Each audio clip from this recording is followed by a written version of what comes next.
Bismillahirrahmanirrahim. Assalamualaikum warahmatullahi wabarakatuh. Perkenalkan, halo sahabat UIN, saya Muhammad Feli Firdaus.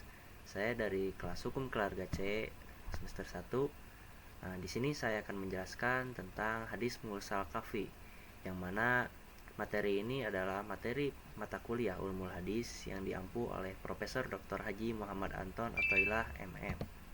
Nah, sebelum masuk kepada materi, saya akan menjelaskan terlebih dahulu tentang ada pendahuluannya, yaitu hadis mursal khafi merupakan salah satu kategori dalam ilmu hadis yang menarik perhatian para ulama dan peneliti.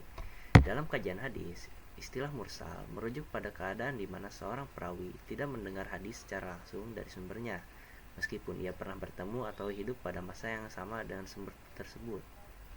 Nah, hal ini menciptakan suatu kondisi di mana sanad hadis mengalami keterputusan yang menjadi ciri khas dari hadis mursal khafi ini. Nah, karakteristik ini membedakan dari jenis hadis lainnya, seperti hadis mutasil yang memiliki sanad yang terhubung secara langsung antara perawi dan sumbernya.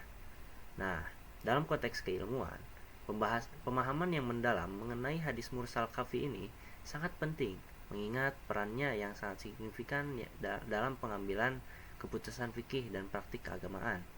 Nah, hadis ini seringkali digunakan sebagai rujukan dalam berbagai masalah hukum Islam.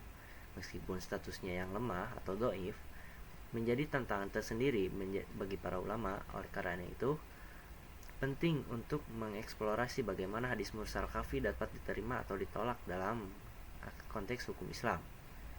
Nah, untuk definisi hadis mursal khafi, yaitu hadis mursal khafi adalah jenis hadis yang diriwayatkan oleh seorang perawi yang pernah bertemu atau hidup pada masa yang sama dengan sumbernya, tetapi tidak mendengar secara langsung dari orang tersebut. Nah, dalam konteks ini, istilah mursal menunjukkan adanya keputusan dalam sanad. Nah, yang berarti perawi tidak menggunakan lafaz yang jelas menunjukkan bahwa dia mendengar langsung, seperti ungkapan saya mendengar atau saya melihat. Nah, di dalam hadis mursal khafi ini, si perawi itu tidak mengucapkan secara langsung ungkapan yang menyatakan bahwa dia itu mendengar atau melihat. Nah, begitu. Ya, jadi ada cara-cara untuk mengetahui hadis mursal khafi, yaitu ada 3. Yang pertama, yaitu pengakuan oleh sebagian imam hadis bahwa seorang rawi tidak pernah menerima atau mendengar hadis tersebut. Yang kedua, ada pengakuan dari seorang rawi itu sendiri bahwa ia tidak pernah menerima hadis tersebut. Nah, dan yang ketiga, terdapat tambahan seorang rawi lain di antara rawi dan gurunya dan dalam sanad lain.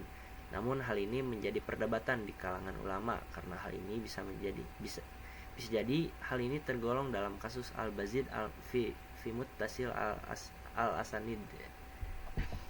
Oke, di sini ada hukum hadis mursal khafi. Nah, hukum hadis mursal khafi ini yaitu adalah doif atau lemah. Nah, karena tergolong dalam jenis hadis munqati. Jika terputusnya sanad tampak jelas, maka hukumnya sama dengan hadis munqati. Nah, begitu. Jadi, kesimpulan daripada materi ini yaitu hadis mursal khafi memiliki karakteristik yang membedakan dari jenis hadis lainnya. Meskipun dinilai lebih lemah dibandingkan hadis yang memiliki sanad mutasil, hadis ini masih dapat digunakan dalam argumen atau pendapat tertentu dalam fikih, asalkan didukung oleh bukti atau hadis yang lain yang lebih kuat. Pemahaman yang mendalam mengenai hadis mursal khafi sangat penting dalam menentukan sejauh mana hadis tersebut dapat dijadikan rujukan dalam praktik keagamaan. Nah, akhirul kalam, wallahu muwaffiq ila aqwamit thoriq. Wassalamualaikum warahmatullahi wabarakatuh. Wallahu a'lam.